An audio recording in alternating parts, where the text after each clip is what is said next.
Welcome everybody to my thesis defense. I'm very excited to have you all here. So the topic of today is development of a 2D localization algorithm for construction robots. So I've done this project in collaboration with the company Hilti.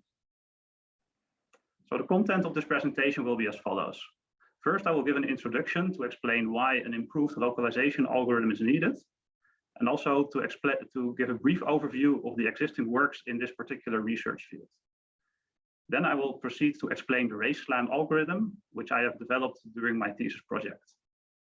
Then I will show the results of the experiments that were carried out to evaluate the algorithm's performance. And then this presentation ends with a set of conclusions and recommendations for future work. And then at the end, questions can be asked. So why is an improved localization algorithm needed? So Hilti has this vision to bring robots to the construction site to automate tasks that are injury prone or dangerous. Such a task is, for example, overhead drilling. And for this particular task, an accuracy is required of sub 5 millimeters. And here you can see in this image is the Hilti JBot, which was released roughly 1 year ago. And this currently works with an external total station. And this total station provides the location of the robot. And it does so with 3 millimeters accuracy. However, this total station requires a lot of manual handling, and therefore it limits the autonomy of such a construction robot. So therefore it is desired, however, to place all the sensors onto the robot itself for localization. And in order to do this, what you first need is a map. And therefore you can do this actually in two different ways. And the first way is to use an existing map. And in construction, such a map is often available because the building is designed by architects. And then there is another method, which is to let the robot build its own map. And this is called simultaneous localization and mapping, or SLAM. And now if we consider the method of using the existing map, a problem with this approach is that the map and the reality are not actually the same. In practice, discrepancies of 5 or more centimeters are actually quite common. And therefore, if you want to use this map for localization, the accuracy of your localization is actually inherently limited. And this is a problem. And therefore, the other way, SLAM builds the map based on sensor observations. However, the best algorithms out there currently are not yet accurate enough. And therefore, the goal of this thesis is to design a SLAM algorithm with improved accuracy for indoor environments. And now one extra step for SLAM is to carry over the target drilling coordinates from the building model to the SLAM map. However, this is outside the scope of this work. So in this work, I focus on the LiDAR sensor, mainly because of its large field of view and its capability to measure distances reliably. And in particular, I've used the Auster OS0 LiDAR, and internally it has an array of 64 laser beams, and these scan around at 10 Hertz. So in that way, it generates 10 scans per second. And in total, it captures over 2 million point measurements per second, and each individual measurement has a range noise of approximately 3 centimeters standard deviation. And such a scan is called a point cloud. So this is a collection of a large amount of points. So my thesis actually only considers the simplified 2D case. So I only take one central scan ring. And to already introduce some notation, here you can show the range measurements denoted by Y. And together they are the set large Y. And also we have the associated azimuth angles, which is the measurement direction, denoted by alpha. And we use subscript T to denote the time of a scan. And we use the superscript to denote the index number in the set. So using the LiDAR as the primary sensor, we can find existing works that carry out SLAM either in a 2D or in a 3D fashion. So in 2D SLAM, you see works such as Cartographer or Hector SLAM. And these works, they build an occupancy grid type map. And this can be best understood as a grid of pixels that indicate whether space is occupied or free. However, these methods, the accuracy of these methods is limited by the grid size. And unfortunately, this grid size scales poorly for applications that demand a very high accuracy. And then there are also 3D SLAM works, such as LOAM or LeoSAM. And these algorithms, they build a point cloud map. However, with these methods, the feature extraction processes are coarse and biased, and also sensor noise is incorporated into the map. So the main limitation of the existing works is actually that inaccuracies inside the map compromise localization accuracy. So this is the main limitation that my thesis project attempts to address. So now let's proceed to discuss the RaySlam algorithm, which is the result of my thesis project. So I want to start to give you a first impression of the algorithm by showing you a video of how it processes data. So what's actually going to happen is that I captured a data set in this particular room. I traveled in this trajectory, and here you can see the measurement setup. So here is the LiDAR, which is mounted on a wheeled tripod. And I push this setup basically manually from point to point. And now if we have a look at the video, you can see here what's actually happening. So in blue is the pose of the LiDAR. So this is the result of the localization process. And with pose, I mean the position and orientation together. And you can see that as the robot moves forward, a map is being built, which consists of line segments in my case. So my work introduces several novelties with respect to the state of the art. So the first novelty is that I built the map of line segments. And using these line segments, I only model the walls in the scene. And furthermore, I incrementally improve the map accuracy over time. And then secondly, I use a stop and go motion pattern to deal with the LiDAR motion distortion, which I will show in more detail later. And then my work actually has more novelties, but due to constraint in time, I will only discuss the first two in more detail. So now let's formulate the problem that RaySlam attempts to solve in a more formal manner. So we start by introduction of the state vector. This is denoted by xt. So the state vector contains the pose, so position and orientation, and also the linear and angular velocity of the robot. Now the problem statement is that given the initial state x0 and the LiDAR measurements I0 until time point t and the associated azimuth angles, how can we estimate the state trajectory x1 until t and the map nt? So in order to solve this problem, I introduced several simplifications and assumptions. So I simplified the 3D problem to 2D. Furthermore, I use a stop and go motion pattern. And I assume that the LiDAR noise contains zero mean Gaussian noise. I assume that walls exist in the environment, and also that the system possesses the Markov property, which allows me to solve the problem incrementally. We will see later what that means. So to get a better understanding of how the algorithm works, it has been broken down into a flowchart diagram, which is shown here in the left. So in order to explain it, let's go through all these components step by step. So we start with the first LiDAR scan. And here at the right, you can see how this is visualized. So we have all the point observations around the robot. Now the first task is to create the initial map. And that happens over here. So here we can see that the green map features are placed into the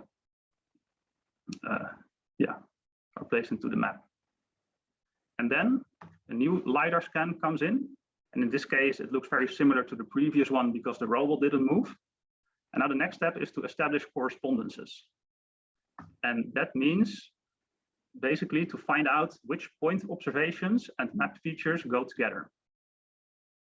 And using this correspondence information, we can now proceed to the core step, the most important step algorithm, which is to estimate the state and the map. And that is basically to estimate a new LiDAR pose and also to estimate improved map feature poses. And then there is an additional step to extend the map. So basically to make the map bigger wherever is possible. And if we carry out all these steps in a 10 Hertz loop, then, let me correct that. So what I have to say as well is that an important part of my algorithm is that the green tasks, which are mapping tasks, these tasks are only carried out when the robot is stationary. We will see in a minute why. So if this process is carried out in a 10 Hertz loop, then you can see the SLAM process taking place. So here, I have paused the video at a very particular point in time. So here, the LiDAR rotated quite quickly. And what you can see here in the right is the effect of the motion distortion in the LiDAR scan. So due to this rotation, you can see now that the point observations and the map elements, they don't line up. And this is called motion distortion. So you can imagine that if you neglect this error source, that you get big errors in your localization process. So you need to deal with this. So to put this into context, what other works do, they either neglect this error source or they use an inertial measurement unit to undo this motion distortion. However, using such a process, this is a very complicated procedure. So my solution to use a stop and go pattern actually simplifies this process a lot. And due to the constraint in time, the next slides will only focus on the estimation step in this algorithm. All right, so to set up the estimation problem, first let's introduce a little bit more notation. So we have the state vector, which is the pose, linear, and angular velocity. And here you can see the pose of the robot represented in the local SLAM reference frame. And next, we have a LiDAR measurement. So this is one single range measurement inside of a LiDAR scan. So we have the distance y, t, and the element number. So that's a distance measurement in a particular direction. And then we have a map feature. And the map feature is this green line segment. And this map feature is parameterized in a very particular way. So first we have a fixed initial pose, which is here PMX and PMY and this V value. And then there are the feature offset values. And this is a heading offset and a position offset and a heading offset. And these feature offset values can be best understood as model parameters that my algorithm is trying to estimate as accurately as possible. And because it is an estimate, we also need to keep track of the uncertainty of this estimate. And these uncertainties are denoted here by sigma d and sigma and this other sigma value. And then finally, there is the measurement model, which is important. So here the measurement model is as follows. So we have a range measurement, which is modeled by a measurement prediction function denoted by h, for which I use the ray casting principle. And there is a noise term. So the ray casting principle here can be best understood as the Euclidean distance between the LiDAR's position and the predicted intersection point between the laser beam and the map element. In this way, we can predict a laser measurement. And then there is the noise term, which is the error of the measurement. And this error is modeled as zero mean Gaussian noise, denoted here by sigma r.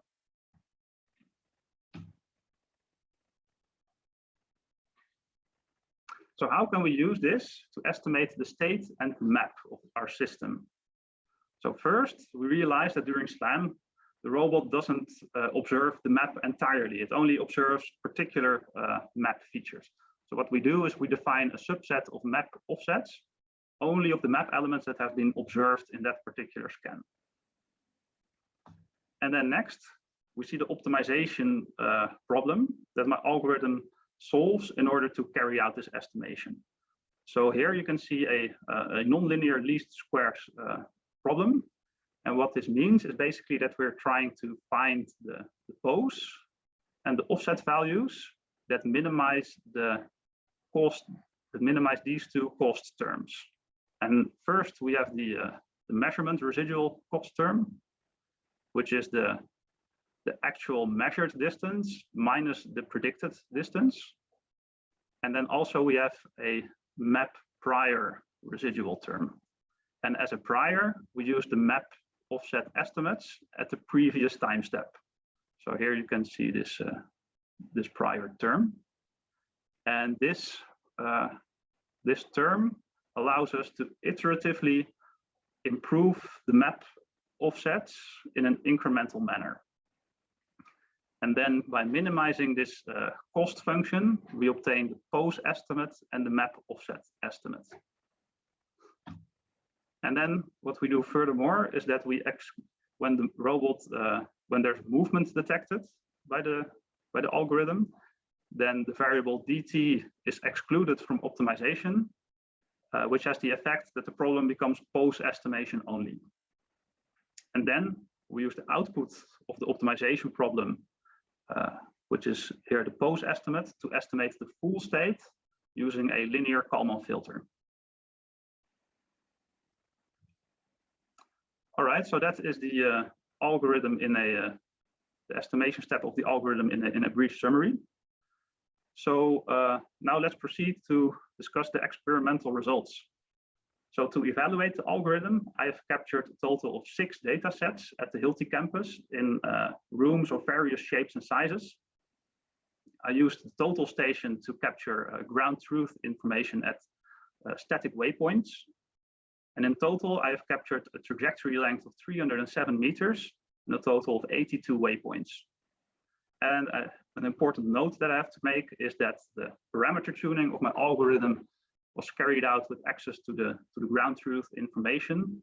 So therefore, there's a risk that I have overfitted my algorithm to these data sets. So a few slides ago, we already saw an example of where my RaySlam algorithm successfully processed a data set. And now I want to show a data set where my algorithm ran into a little bit of trouble in order to highlight that my algorithm is not perfect. So here you can see there is a series of small rooms that are connected through by doorways.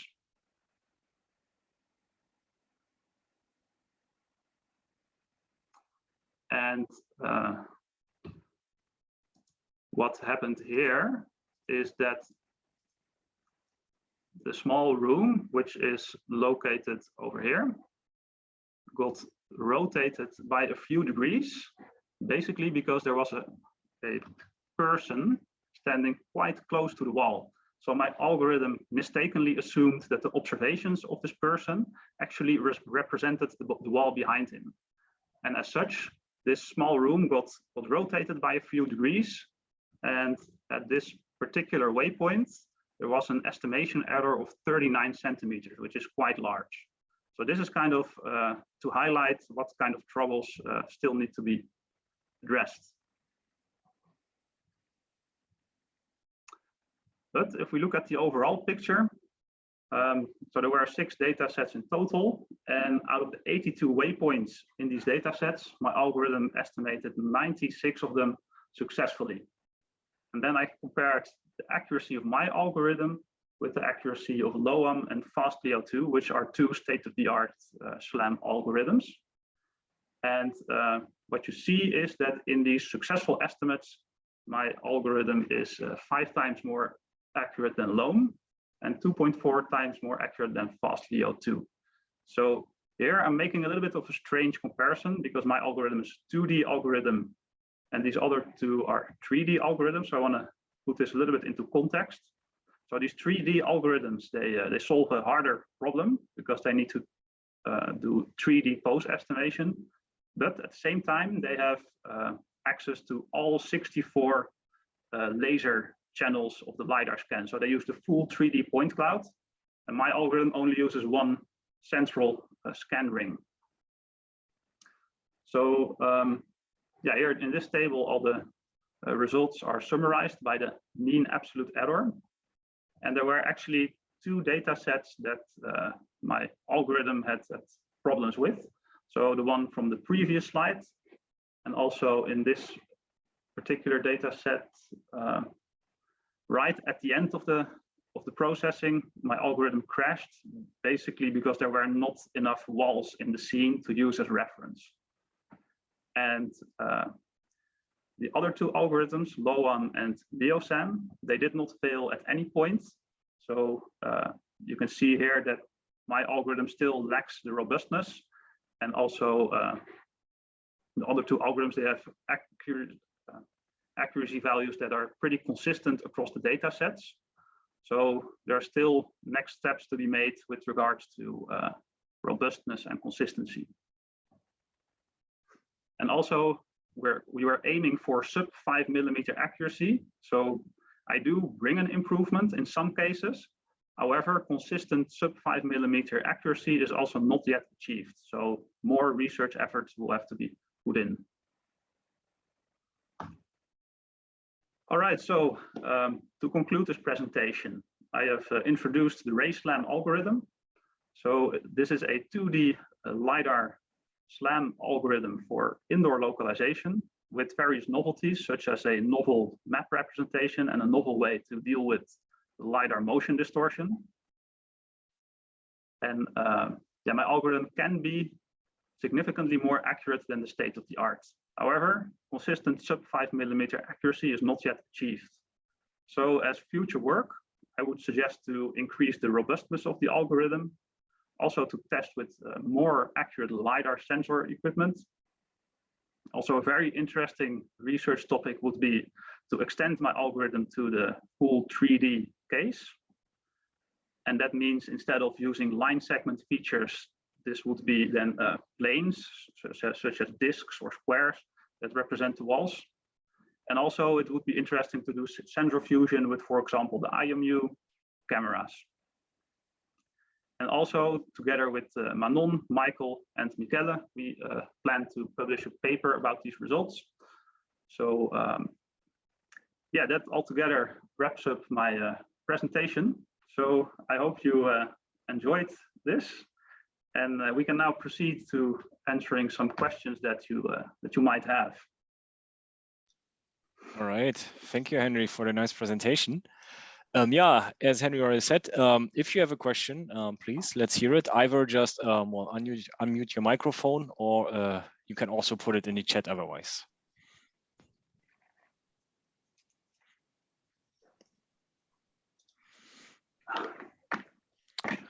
Oh, I see a raised hand, I think, from Harold. Harold, please go ahead. Oh, thank you. Well, it's a very nice presentation. And I have two questions about your work algorithm. The first one is about the slide 22.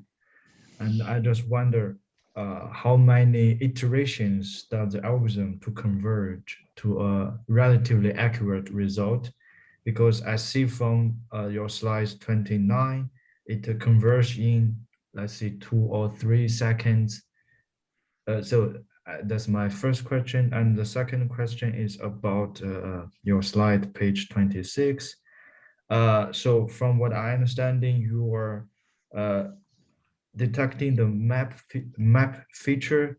So I'm thinking, are there any possible method also to extend your detecting objective to a more ground thing, let's say the window, the glass door, or the furniture? Because I saw that you kind of detected the TV in your map feature in the video in the page 29. So that's two questions.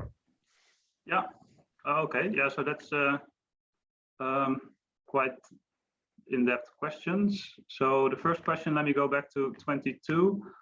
So your question was, how many iterations do I need to solve the problem?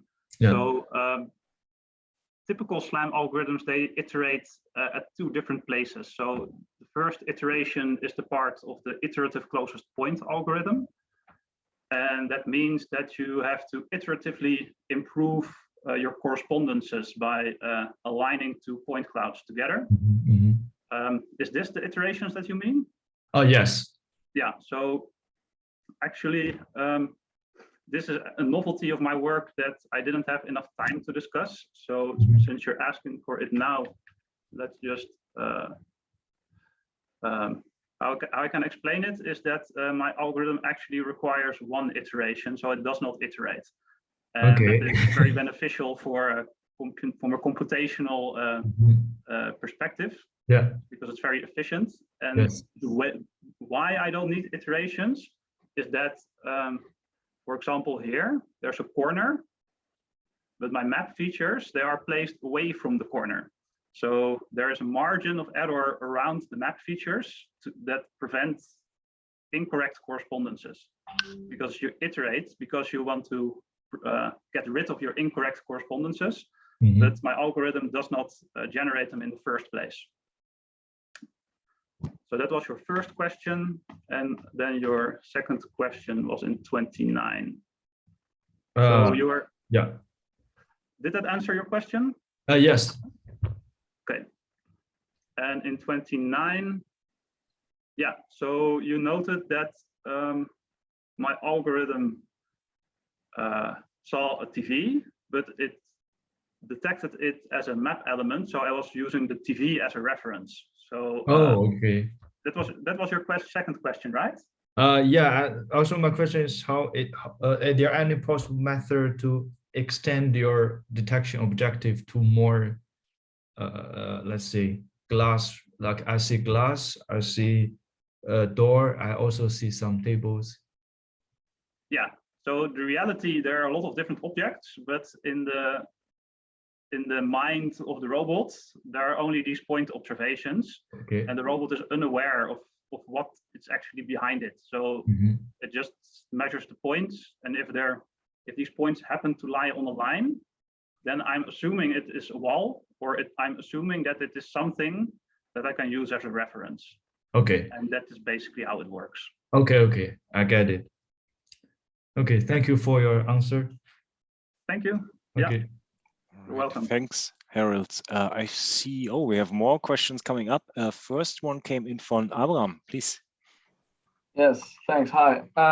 Yeah, first, Henry, thanks for your presentation. I thought it was very clear.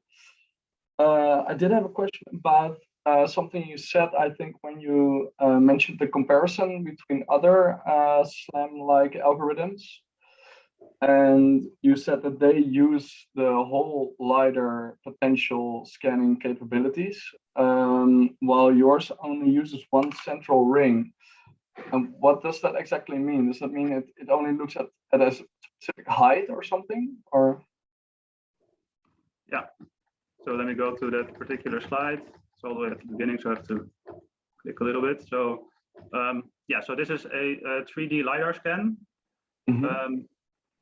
And typically, when a robot moves in a scene, it doesn't just move in a horizontal 2D plane. Sometimes it goes a bit up. There's a bit of roll and pitch. So in order to be able to estimate that kind of motion, you need a 3D algorithm. And to solve that problem, you need the point cloud in its entirety. yeah. And then what I do is I simplify the problem. So I rigidly mount the LiDAR onto a wheeled tripod, and then I use a level to make sure it's very horizontal. And in that way, the motion is actually constrained to the horizontal plane to some extent. And that is why I can get away of just using central scan ring over here. And then I estimate a 3 degree of freedom problem rather than a 6 degree of freedom problem that a 3D SLAM algorithm deals with. Does that answer your question? Yeah, it does. But then I've got a follow-up question, if that's okay. So I was thinking, couldn't you improve the accuracy by also measuring other other rings, sort of other heights, and take a mean or something? Because I think walls are not always even along their height, right? Yeah. So you could in theory, like use multiple scan rings to take an average, and in that way you can be better at filtering out Gaussian noise. That would help. Yeah, but that would be like a very then you're still stuck with the 2D assumption. Yeah, okay, but is there any particular reason you chose not to do that, or is that? Yeah, first of all, it requires more time to do so, and there's limited amount of time you have to make such an algorithm in a thesis. And also, I think I did give it a try and to see what happens, and the performance improvement in practice was not to be seen, actually. So I implemented it at one time, and then I didn't see any improvement at all, basically, by doing 2 scan rings instead of 1. Yeah. So it didn't. It wasn't worth the extra computational time, if I understand you correctly. Yeah. Okay. Thanks for the answering the question. Yeah, you're welcome. Thanks for asking. All right. Thanks, Abraham. Then we have more questions lined up. Chris, please. Yes, hello. Thank you, Henry, for the informative presentation.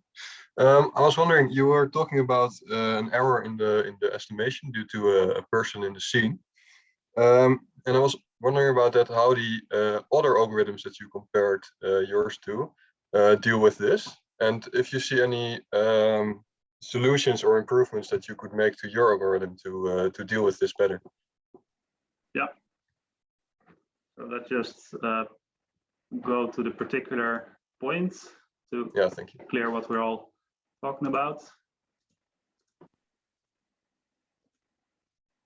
Yeah, so here, this is what Chris is mentioning. So here I mistakenly assume that the wall is, that the algorithm mistakenly assumes that the person is the wall. Yeah, so first thing is, what do other algorithms do? Other algorithms, they first, they don't build a map of only the walls. They build a map of everything that the LiDAR sees, basically. And that works in a more general sense. So that works if you are in a park or wherever, we're in a very cluttered office space where there's all stuff piled up with very irregular shapes. And and these other algorithms, they sample this complex geometry, and then they use a different matching. They solve a different optimization problem. They solve the ICP problem to localize. So they are built on very different principles. Yeah. So that is a bit to highlight a bit how other algorithms work. And can they then deal with this better than yours?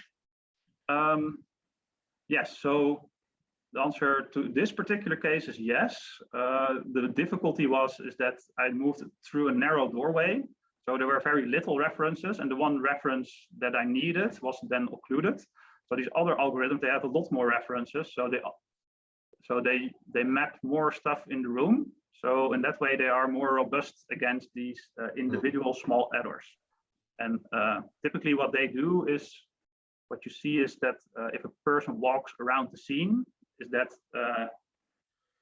this person basically becomes as it moves along, it keeps adding points to the map. So you see kind of a really long shadow of this person traversing the scene. So they also can show up as errors in the SLAM algorithm. And also another reason why other algorithms do not fail at this particular point is that I go from this point all the way to this point, and in between I don't add stuff to the map. And the other algorithms, they continuously add stuff to the map. So yeah, having a more dense map is really important to remain robust. So yeah, in that way, other algorithms perform better in that particular sense. Okay. And those would also be the improvements that you would maybe make to yours to improve this particular point? Yeah, so my algorithm takes a different approach. So I would need also to look at different solutions, I would say. I think if I think a good first step would be to also integrate the IMU. And thing with the IMU is then you can undo the motion distortion. So then even when you're moving, there's no motion distortion. And then my algorithm would be able to keep adding stuff to the map, even if it's in between two static points. Yeah. Also, I could think of some more smart outlier rejection scheme to filter out this particular case. So that would be possible with residual thresholds, for example, or many other ways. Okay. Okay, interesting. Thank you. All right, Yeah, thanks, Chris. And I see a last question from Michael. Please go ahead. Yes. So first of all, thank you, Henry. Thank you very much for all your work you put into this. And then, I mean, the great results that you just presented today shows it's really, worked out. And I also have a question about, the accuracy that you achieved.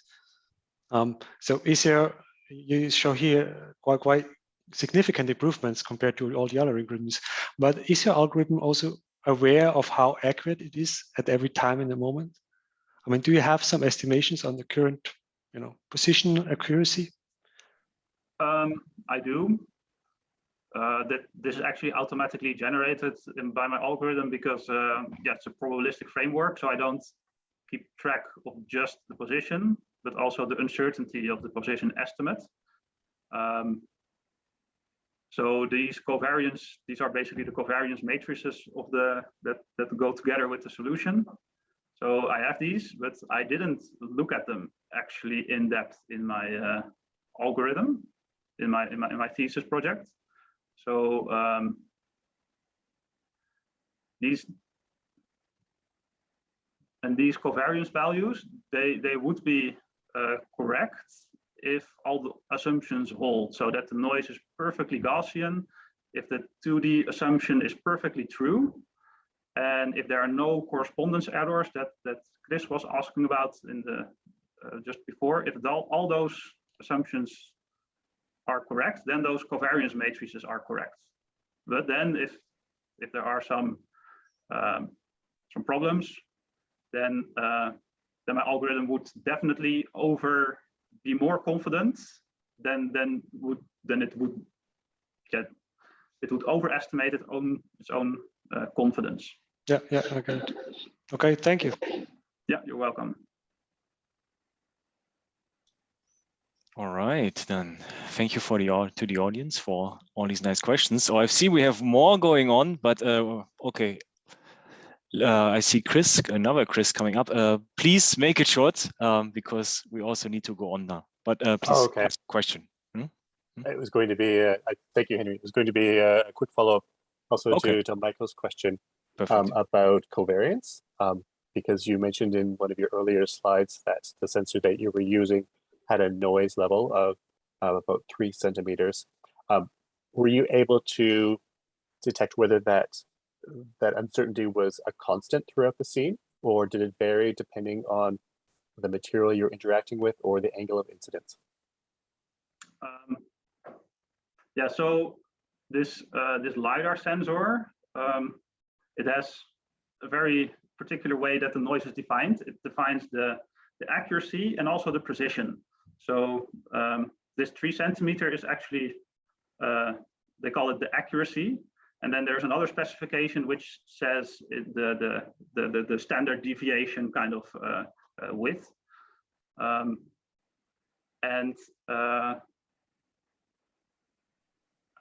What I noted is that in particular windows resulted in quite unreliable measurements, and that depended a bit on how clean the window is. And quite often my algorithm would detect the windows and map them, but then from a different angle the window would disappear. So windows are pretty unreliable, but however, if they are detected, they act as reliable references. And there are also reflective surfaces such as a TV or a whiteboard marker, those where quite often present in my test data. And these also pretty much act as reliable references to my experience. I hope that answers your question. I know it's a very in-depth topic, but thank you for that quick answer. Thank you, Chris. All right. Okay, then